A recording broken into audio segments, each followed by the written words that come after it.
नमस्कार। Bihar insights official में आप सभी का स्वागत है। आज एक बहुत ही जरूरी मुद्दे पर बात करते हैं। सोच के देखिए, आपने जमीन की रजिस्ट्री करवा ली, पर क्या वो सच में आपके नाम हुई? आज हम इसी जरूरी सवाल का जवाब ढूंढेंगे। हम आपको बताएंगे कि बिहार में जमीन का दाखिल खारिज यानी म्यूटेशन ऑनलाइन कैसे करवाया जाता है।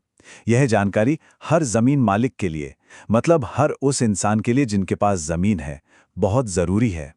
तो चलिए इस पूरी प्रक्रिया को बिल्कुल आसान भाषा में समझा जाए। अक्सर होता क्या है, हम अपनी मेहनत की कमाई से जमीन खरीदते हैं, धूमधाम से रजिस्ट्री भी करवा लेते हैं और हमें लगता है चलो अब काम पूरा हो गया। पर एक मिनट, जरा रुकिए। क्या वो जमीन सरकारी कागजों में सच में आपके नाम पर चढ़ी है? ये सवाल ना बिल्कुल मामूली नहीं है, क्योंकि सिर्फ रजिस्ट्री करवा लेना ही सब कुछ नहीं है।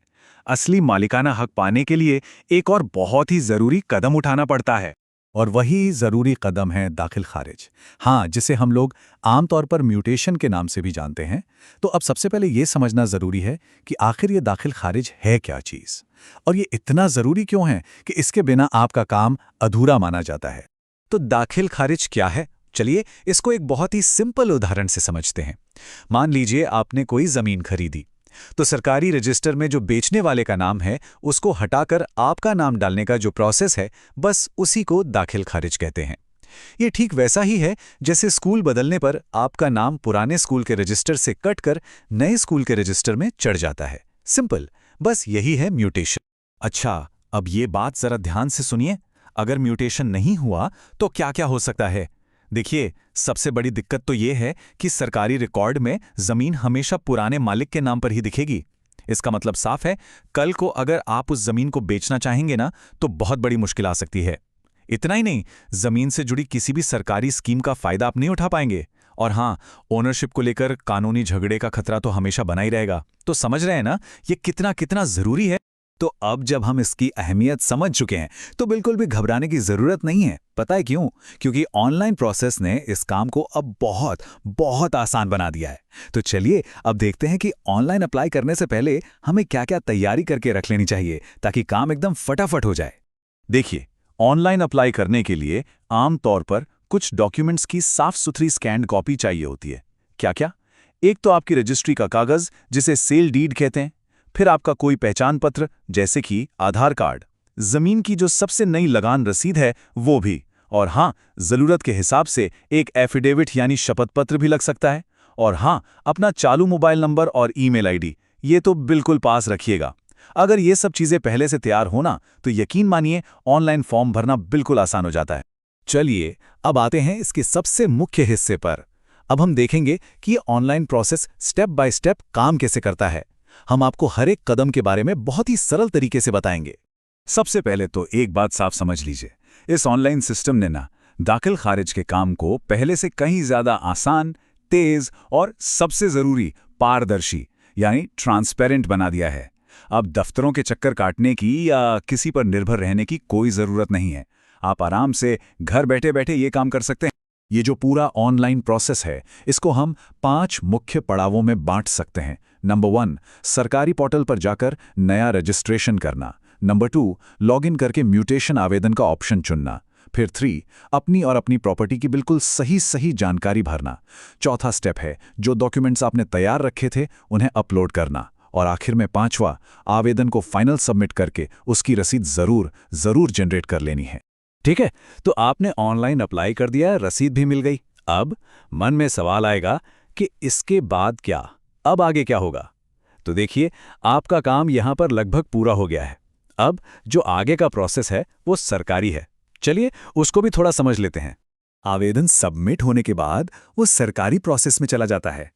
वहां जो भी संबंधित अधिकारी होते हैं वो आपके अपलोड किए हुए सारे दस्तावेजों को ऑनलाइन चेक करते हैं। आमतौर पर एक पब्लिक नोटिस भी जारी किया जाता है, ताकि अगर किसी को कोई आपत्ति हो तो वो अपनी बात रख सकें। और अगर सब कुछ ठीक ठाक मिलता है, कोई इश्यू नहीं होता, तो आपके आवेदन को मंजूरी मिल जाती है और बस आपका दाखिल खारिज पूरा हो जाता है। अब इस पूरे प्रोसेस के दौरान मन में एक उत्सुकता तो रहती है कि भाई आवेदन का क्या हुआ, कहाँ तक पहुंचा। तो सवाल ये उठता है कि हम अपने आवेदन का स्टेटस चेक कैसे कर सकते हैं? इसका जवाब बहुत आसान है।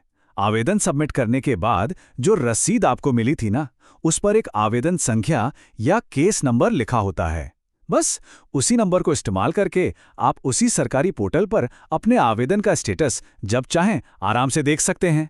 एकदम सिंपल। अब देखिए, आपके आवेदन के दो ही नतीजे हो सकते हैं, या तो अप्रूव्ड होगा या रिजेक्टेड। अगर अप्रूव हो गया तो बहुत बहुत बधाई, आपका काम हो गया। आप ऑनलाइन ही म्यूटेशन सर्टिफिकेट, जिसे शुद्धि पत्र भी कहते हैं, डाउनलोड कर सकते हैं।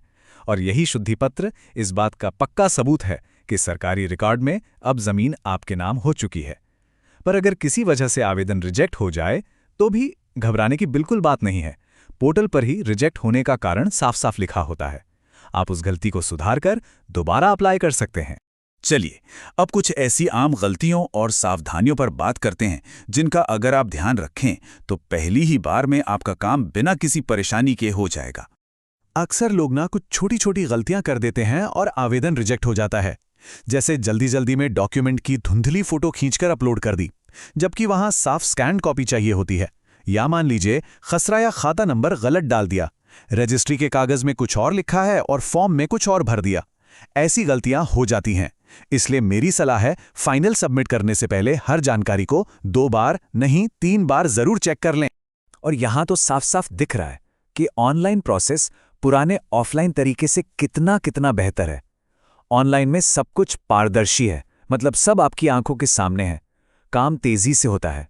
और सबसे बड़ी बात, आप कहीं से भी अपने घर से, अपने मोबाइल से अप्लाई कर सकते हैं।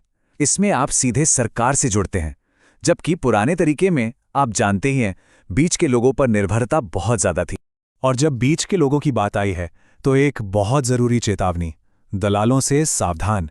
ये ऑनलाइन सिस्टम बनाया ही इसलिए गया है ताकि आपको किसी तीसरे आदमी की जरूरत ही ना पड़े। अपना काम खुद करें। अब आप सोचेंगे कि ये काम खुद क्यों करना चाहिए? अरे, इसके फायदे ही फायदे हैं। सबसे पहला, आपके पैसे बचते हैं जो बेवजह किसी और को देने पड़ते। दूसरा, धोखाधड़ी या गलत जानकारी मिलने का रिस्क एकदम कम हो जाता है। और सबसे बड़ी बात, जब आप ये काम खुद करते हैं तो आपको अपनी ही संपत्ति के बारे में सही जानकारी मिलती है, जो आपको मजबूत बनाती है। याद रखिए, ये ऑनलाइन प्रणाली सीधे आप जैसे नागरिकों के लिए ही बनाई गई है। तो ठीक है, चलिए अब तक हमने जो भी बातें की हैं उनका एक छोटा सा सार देखते हैं और कुछ आखिरी सलाह जो आपके बहुत काम आएगी। हमेशा एक बात याद रखिएगा, सही जानकारी ही आपका सबसे बड़ा हथियार है। अपने अधिकार के लिए हमेशा जागरूक रहिए। दाखिल खारिज करवाना सिर्फ एक प्रोसेस नहीं है, ये आपका अधिकार भी है और जिम्मेदारी भी है। इस प्रोसेस को खुद करके आप ना सिर्फ अपना समय और पैसा बचाते हैं, बल्कि अपनी जमीन पर अपने मालिकाना हक को चट्टान की तरह मजबूत करते हैं। आप देख रहे थे बिहार इनसाइट्स ऑफिशियल। संपादक प्रदीप कुमार। हमें उम्मीद है कि यह जानकारी आपके काम आएगी। अगर आपको लगता है कि इस जानकारी से किसी और की भी मदद हो सकती है तो इसे उनके साथ शेयर जरूर करें, ताकि सही जानकारी ज्यादा से ज्यादा लोगों तक पहुंच सके। बहुत बहुत धन्यवाद।